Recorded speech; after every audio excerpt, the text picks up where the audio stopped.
तो वेलकम है दोस्तों। देखिए सेमेस्टर 2 का रिजल्ट आ चुका है एसकेएमयू दुमका का। और चलिए हम लोग जानने वाले हैं इस वीडियो में कि कैसे चेक करना है, उसके बाद क्या होगा हमारा मतलब फेल हुए पास हुए या प्रमोटेड एनालिसिस भी कर लेंगे। ठीक है, तो सबसे पहले आपको इसका लिंक वीडियो को डिस्क्रिप्शन में मिल जाएगा, या फिर आप डायरेक्टली खुद से आना चाहते हैं तो एसकेएमयू लिखिएगा गूगल पे और उसके बाद सर्च मार लेना है। देन आपको यहाँ पे एसकेएमयू का दिखाई देगा, सिद्धू कानू मुर्मू यूनिवर्सिटी दुमका। यहाँ पे लिखा होगा एसकेएमयू रिजल्ट। इस डायरेक्टली आपको इस रिजल्ट पे क्लिक करना है, यहाँ पे आ जाइएगा। ठीक है, उसके बाद यहाँ पे कोर्स पे सिलेक्ट कीजिएगा पहले, फिर आपको सेमेस्टर और ईयर पे, स्ट्रीम पे, उसके बाद रोल नंबर पे। तो सबसे पहले यहाँ पे कोर्स सेलेक्ट कर लीजिएगा आप लोग यूजी एनईपी। ठीक है, कल रात को वीडियो नहीं बना पाया क्योंकि अभी मेरा बिजी शेड्यूल चल रहा है थोड़ा सा। ठीक है, उसके बाद सेमेस्टर 2 यहाँ पे सिलेक्ट कर लीजिएगा।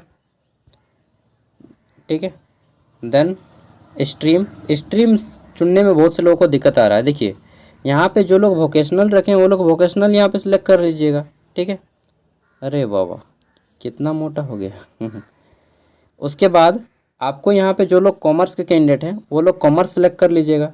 ठीक है, यहाँ पे जो कॉमर्स के कैंडिडेट वो कॉमर्स सेलेक्ट कर लीजिएगा। वहीं जो आर्ट्स के कैंडिडेट जैसे पॉलिटिकल साइंस है किसी का, ठीक है, हिस्ट्री है, तो जितना भी सोशल साइंस में आता है वो लोग ह्यूमैनिटीज़ एंड सोशल साइंस पे क्लिक कीजिएगा।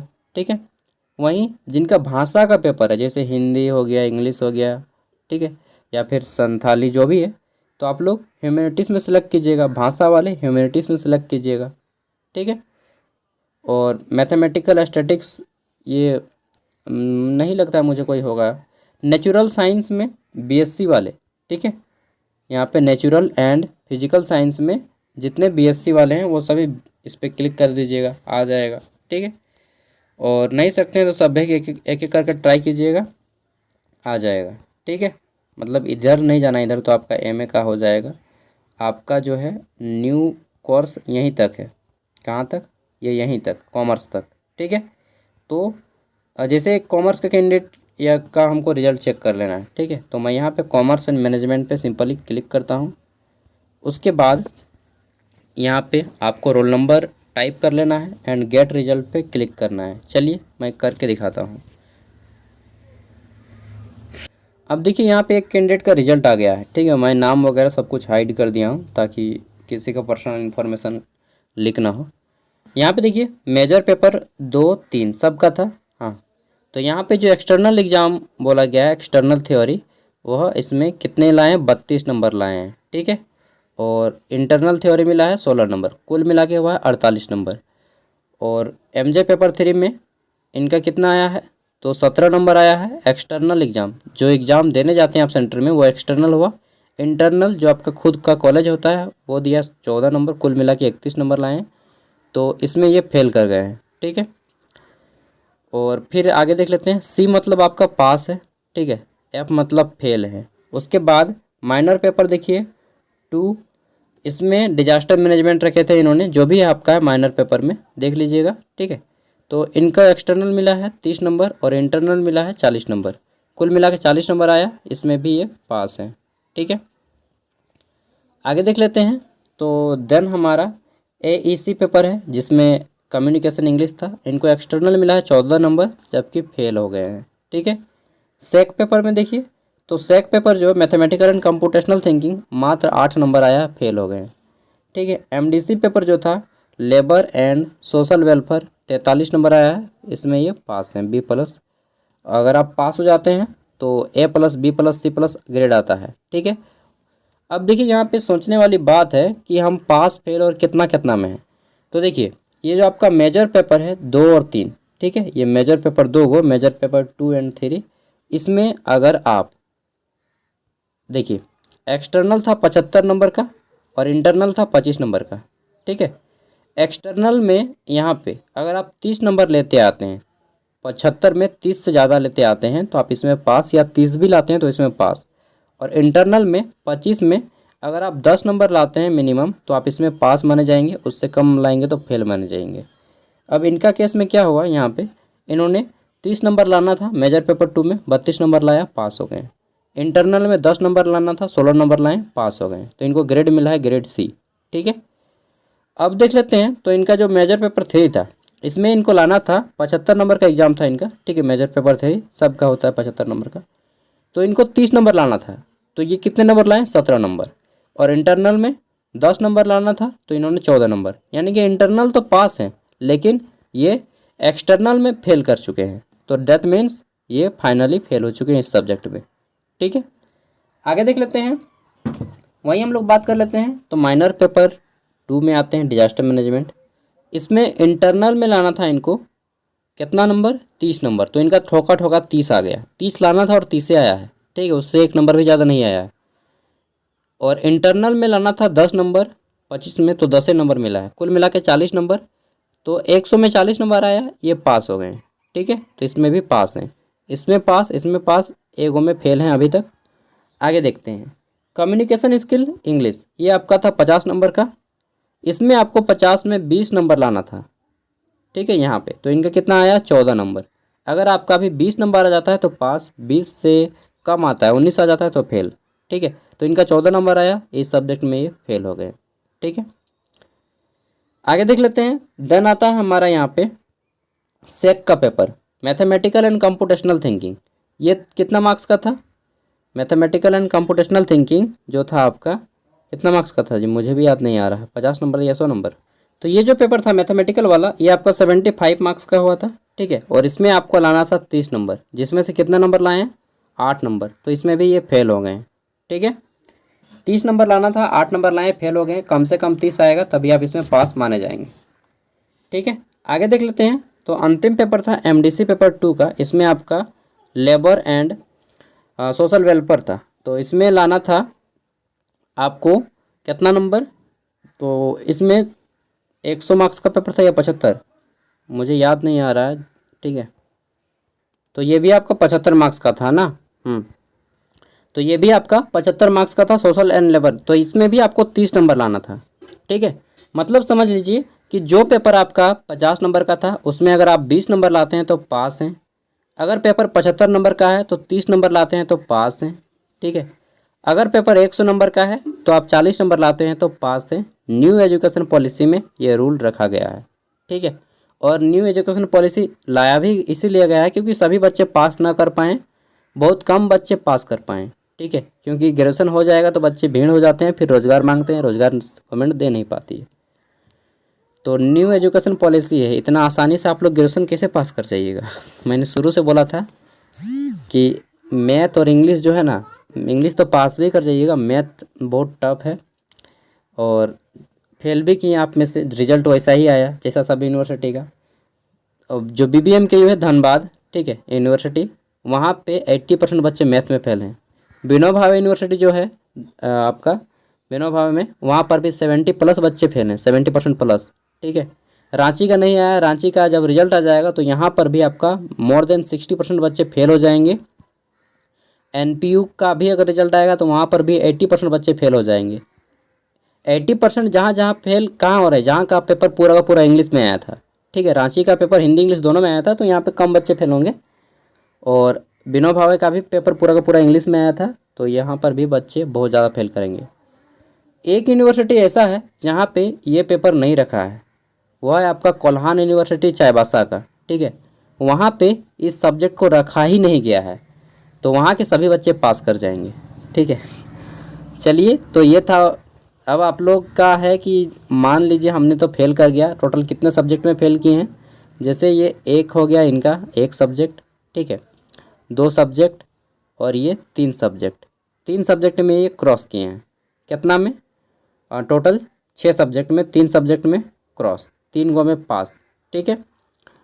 अब इनको क्या सेमेस्टर 3 में जा सकते हैं, एग्ज़ाम दे सकते हैं? हाँ बिल्कुल जा सकते हैं, बिल्कुल एग्ज़ाम दे सकते हैं। लेकिन 1 मिनट, यहाँ पे बोला गया है grade 184, SGPA 2.85, remark fail, mark no promoted to 3rd semester. 1 minute, तो देखिए इनको जो है 3rd सेमेस्टर के लिए यहाँ पे प्रमोट नहीं किया गया है। यहाँ पे आपका लिखा होगा, अगर प्रमोटेड लिखा होगा, प्रमोटेड टू 3rd सेमेस्टर, तो आप एग्ज़ाम दे पाएंगे सेमेस्टर 3 का, अन्यथा आप सेमेस्टर 3 का एग्ज़ाम नहीं दे पाएंगे, ठीक है। देखिए, अगर आप एक सब्जेक्ट में फेल करते हैं या 2 में, तो आपको हो सकता है प्रमोटेड कर दे, सेमेस्टर 3 के लिए। लेकिन आप 3 सब्जेक्ट में फेल करते हैं, ये बात मैंने भूल गया था कि 3 सब्जेक्ट में अगर आप फेल करते हैं, ठीक है, या 3 से ज़्यादा, तो आपको प्रमोट नहीं किया जाएगा सेमेस्टर 3 के लिए जब तक कि आप सेमेस्टर 2 पास ना कर जाएं, ठीक है। तो अब सेमेस्टर 2 का इनका एग्ज़ाम कब होगा? तो जब जूनियर कैंडिडेट का सेमेस्टर 2 का एग्ज़ाम होगा या फिर बीच में निकाला जाता है यूनिवर्सिटी के द्वारा, ठीक है। साल में 2 बार अब कोशिश किया जा रहा है कि साल में 2 बार सेमेस्टर का एग्ज़ाम हो, ठीक है। तो जब एग्ज़ाम होगा जूनियर कैंडिडेट का 23-27 सेशन वालों का सेमेस्टर 2 का, उस टाइम पे हो सकता है इनका एग्ज़ाम हो जाए, ठीक है।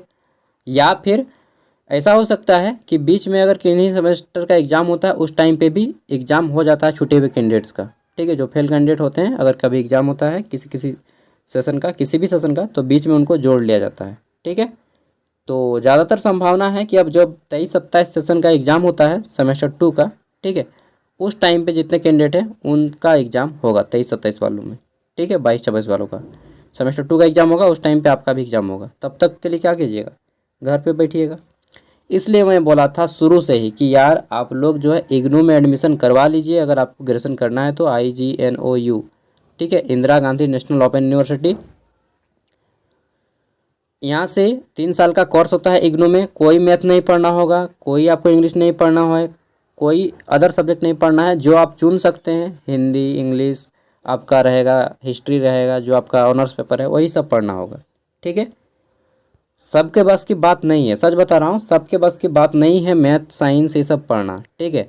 नहीं तो हर बच्चा IIT और NIT और नीट एग्ज़ाम निकाल देता, ठीक है। सबकी एक अपनी योग्यता होती है और न्यू एजुकेशन पॉलिसी आपको जो है मतलब क्या बताएं, एडवांस लेवल का क्वेश्चन है, बहुत ही एडवांस लेवल का, ठीक है। 22-26 जो 4 साल का ग्रेजुएशन किया है, इसमें मैं बता रहा हूँ 100 बच्चा अगर एडमिशन ले रहा है तो कंप्लीट करके मुश्किल से 20 बच्चे निकल पाएंगे ग्रेजुएशन से, ठीक है। मैक्सिमम बच्चे सेमेस्टर 3 जाते जाते ही फेल कर जाएंगे। बहुत बच्चे हौसला खो देंगे, 4 साल तक पेशेंस नहीं रख पाएंगे। और ये 4 साल का बोला है ना आपको कि 4 साल का कोर्स है, लेकिन आपका कंप्लीट होगा 5 साल में, क्योंकि हम लोग का 3 साल का कोर्स था पहले जब हम लोग ग्रेजुएशन कर रहे थे, उस टाइम 3 ईयर का कोर्स था और हम लोग का कंप्लीट होने में 3.5 साल या 4 साल लग जाता था, ठीक है। इवन मैं 2019 में एडमिशन कराया था अपने ग्रेजुएशन में, 22 में मेरा कंप्लीट हुआ, लेकिन उसके बाद भी मेरा फाइनल कंप्लीट नहीं हुआ था। 19-22 सेशन था मेरा कंप्लीट कब हुआ मालूम है? 2024 में, इसी साल मेरा कंप्लीट हुआ ग्रेजुएशन, ठीक है। तो देखने में लगता है 4 साल, लेकिन प्रोसेस होते होते 5 साल आपका लग जाएगा, ठीक है। तो 5 साल, किसी किसी यूनिवर्सिटी में 6 साल, तो देखिए हम लोग का 6 साल लग गया। 3 साल का कोर्स है लेकिन 6 साल लग गया, ठीक है। 6 साल नहीं लगा, 5 साल लगा हम लोग का भी, ठीक है। तो आप लोग का भी 5 साल लग जाएगा ग्रेजुएशन कंप्लीट होते होते। इसलिए मैं बोल रहा हूँ, जो लोग आप लोग किसी भी सब्जेक्ट में फेल किए हैं और अगर आपको लगता है कि नहीं मैं नहीं कर पाऊँगा, तो आप लोग इग्नू में भी एडमिशन करवा लीजिए, यहाँ पर भी दीजिए। इग्नू में करके आप 2 जगह पढ़ाई कर सकते हैं आराम से, ठीक है। और वहाँ का फीस स्ट्रक्चर 12,000 रुपया है। 3 साल का कोर्स 12,000 या शायद 15,000 हो गया है। 1 साल में 5,000 रुपया लगेगा, 1 साल में 5,000 लगेगा, 3 साल में 15,000, प्रत्येक साल 5-5 हज़ार करके दीजिएगा, ठीक है। स्कॉलरशिप वहाँ पे केवल ST SC OBC कैंडिडेट नहीं, ST SC को केवल मिलता है स्कॉलरशिप, OBC और जनरल को नहीं मिलता है, ठीक है। और साल में 1 बार एग्ज़ाम देना होगा, साल में 1 बार जाइए, 3 साल में 3 बार दीजिए, ग्रेजुएशन कंप्लीट। बीच बीच में आपको प्रत्येक साल असाइनमेंट लिख के जमा करना होगा। तो ये चीज़ है। जिनका लिखा है प्रमोटेड टू 3rd सेमेस्टर, वो लोग 3rd सेमेस्टर में चले जाइएगा और जिस सब्जेक्ट में फेल हुए हैं उस सब्जेक्ट का एग्ज़ाम दे दीजिएगा जब सेमेस्टर 2 का एग्ज़ाम होगा आपके जूनियर कैंडिडेट का उस टाइम पे। और जो लोग लिखा गया है not promoted to 3rd semester, उनका जो है सेमेस्टर 3 में पास नहीं किए जाएंगे जब तक कि आप लोग सेमेस्टर 2 को कंप्लीट नहीं कर जाते हैं, ठीक है, या फिर प्रमोट नहीं कर जाते हैं। देख लीजिए यहाँ पे आपका those result are immediate inform to help student, most care has been taken in printed. और ये जो है आपका prepared the result at we do not deny typical mistake due to database. और यहाँ पे 2 को नोट भी दिया गया है, to get promotion from the semester 2 to semester 3, ठीक है। और student will be required pass in minimum 9 papers out of the 12 papers in academic year. ओ यहाँ पे दिया भी गया है original marksheet of semester 1 and 2 will be issue after the successful completion of academic year. अब देखिए यहाँ पे और एक चीज़ बोला गया है, इसको ध्यान से सुन लेते हैं, टाइम लगेगा, लंबा लगेगा, लेकिन समझ में आ जाएगा सब कुछ। देखिए इसका मैं मूल चीज़ समझा देता हूँ कि कौन पास है और कौन प्रमोटेड है। ठीक है, देखिए सेमेस्टर 1 और 2 मिला के आपका टोटल 12 पेपर होता है। सेमेस्टर 1 में 6 गो पेपर, सेमेस्टर 2 में 6 गो पेपर, 12 गो पेपर हुआ है एक साल में। और यहाँ पे बोला गया है to get promotion from semester 2 to semester 3, बोला गया है student will be required to pass in minimum 9 paper out of the total 12 paper in an academic year. यानी कि एक जो वार्षिक ईयर है जिसमें सेमेस्टर 2 के 6 पेपर और सेमेस्टर 1 के 6 पेपर, 12 पेपर में अगर आप 9 पेपर पास हैं, ठीक है, दोनों मिला के, मान लीजिए सेमेस्टर 1 में आपने एक पेपर में फेल किया था, सेमेस्टर 2 में आपने 2 पेपर फेल किया, तो आप इसमें पास माने जाएंगे। ठीक है, प्रमोटेड कर दिए जाएंगे।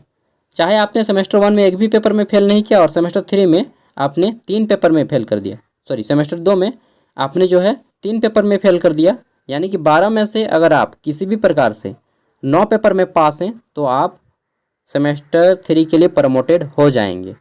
ठीक है, वहीं इसी तरह से मान लेते हैं कि सेमेस्टर 1 में कोई बच्चा 3 पेपर में फेल किया है, ठीक है, और सेमेस्टर 2 में प्रमोटेड हुआ था वह, और सेमेस्टर 2 में एक भी पेपर में फेल नहीं किया, तो वो सेमेस्टर 3 के लिए प्रमोटेड हो जाएगा। ठीक है, वहीं हम लोग मान के चलते हैं कि कोई बच्चा सेमेस्टर 1 में आपका 2 पेपर में फेल किया था, ठीक है, और अभी जो है एक पेपर में फेल कर गया है, तो वो भी सेमेस्टर 3 में प्रमोटेड हो जाएगा। कुल मिला के अगर आप सेमेस्टर 1 और 2 मिला के 3 पेपर तक फेल होते हैं तो भी आप प्रमोटेड हो जाएंगे, लेकिन 3 से जहाँ 4 पेपर में फेल हो जाते हैं दोनों सेशन मिला के सेमेस्टर 1 और 2 का, तो आप फेल माने जाएंगे। ठीक है, समझ गए बात को, ये चीज़ यहाँ पे बोला गया है। टोटल 12 पेपर में से कम आप 9 पेपर पास हैं दोनों सेमेस्टर मिला के, तो आप इसमें प्रमोटेड हैं। ठीक है, और अगर आप 9 पेपर में पास नहीं होते हैं, 8 पेपर में पास होते हैं या उससे कम, तो आप इसमें फेल माने जाएंगे। समझ गए हैं, और जो फेल हैं उनको सेमेस्टर 2 का एग्ज़ाम फिर से देना होगा। अब बात आती है कि अगर आपको इग्नू में नहीं करना है, जिद पकड़ के बैठे हैं कि नहीं हम तो 4 साल का ही करेंगे, ठीक है, घर वाले बोलते हैं, तो घर वाले बोलते हैं तो घर वालों को एग्ज़ाम में बैठा दीजिए, उनका भी औकात निकल जाएगा कितना है पानी में। ठीक है, घर वाले का दिमाग अलग होता है, आपका दिमाग अलग है। ठीक है ना, एक चीज़ बात बता दीजिए कि हर चीज़ व्यक्ति से हर काम नहीं होता है। फिर भी अगर आप करना चाहते हैं, जिद पकड़ के बैठे हैं, तो देख लीजिए आप लोग मैथमेटिकल एंड कंप्यूटेशनल थिंकिंग का क्लास कर लीजिए। ठीक है, अलग से ऑफलाइन क्लास किसी टीचर से, और कम्युनिकेशन इंग्लिश जिनका कमज़ोर है वो लोग इंग्लिश का क्लास कर लीजिएगा। ठीक है, ये 2 पेपर में आप लोग मैक्सिमम बच्चे फेल होंगे जहाँ तक मेरा अनुमान है। ठीक है, क्योंकि झारखंड के बच्चों को मैं शुरू से जानता हूँ, मैं भी झारखंडी हूँ, तो ऑब्वियसली बात है आर्ट्स के बच्चे फेल करेंगे मैक्सिमम, कॉमर्स के बच्चे फेल करेंगे, साइंस के बच्चे पास कर जाएंगे क्योंकि शुरू साइंस वाले, और साइंस में भी वो भी जो PCM रखे हैं, मैथ रखे हैं, वही केवल पास कर पाएंगे। बायोलॉजी वाले मैक्सिमम बच्चे फेल कर जाएंगे। कुल मिला के आजकल का जो पढ़ाई है, न्यू एजुकेशन पॉलिसी, जो PCM फिजिक्स केमिस्ट्री और मैथ, ठीक है, PCM फिजिक्स केमिस्ट्री मैथ लेकर जो 12th किया है, वही बच्चे के लिए एक तरह से अच्छा तैयार किया गया है। ठीक है, बाकी सभी बच्चों के लिए टफ कर दिया है, और टफ कौन सा पेपर किया है, यही मैथ का पेपर। ठीक है, यही मैथ का पेपर यह टफ किया है। चलिए, जितना था मैंने बता दिया, और मैं मेरी एक बड़े भाई होने के नाते मैं आप लोग को सलाह देना चाहूँगा, या दोस्त होने के नाते, ठीक है, कि आप लोग इग्नू में एडमिशन करवा लीजिए, ग्रेजुएशन करना है तो, नहीं तो 12th पास बहुत सारा जॉब मिलेगा, आप लोग कर सकते हैं। ठीक है, मैं इस कठोर शब्दों में बोलूँगा यार डायरेक्टली। ठीक है, मैथ आसान नहीं है क्योंकि इसमें सेट्स वगैरह भी घुसाया गया है, और इंग्लिश लैंग्वेज में आता है, तो सबके बस की तो बात नहीं है, बहुत से लोग तो इंग्लिश पढ़ भी नहीं पाते हैं। ठीक है, तो आप अपना देख लीजिए फ्यूचर, और ज़्यादा दिक्कत होती है तो किसी कॉलेज के मास्टर से भी बात कीजिए, लेकिन कॉलेज का मास्टर इतना डिटेल में नहीं बता पाएगा जितना डिटेल में मैं बता पाता हूँ, क्योंकि मुझे झारखंड के जितना भी गवर्नमेंट यूनिवर्सिटीज़ है सभी का नॉलेज है, सबके बारे में मैं वीडियोस वगैरह बनाता हूँ। ठीक है, कहाँ पे कैसा नियम चलता है, कहाँ पे कैसा रूल चलता है, ये चीज़ मुझे मालूम है। ये मैं घमंड के कारण या कोई मतलब अपना फेंक नहीं रहा हूँ, ठीक है, रियलिटी बातें बता रहा हूँ। इग्नू में एडमिशन करवा लीजिए जो बच्चे फेल हो चुके हैं, मेरा कठोर शब्दों में कहना है। बाकी आपकी मर्जी, जैसा कीजिएगा आप।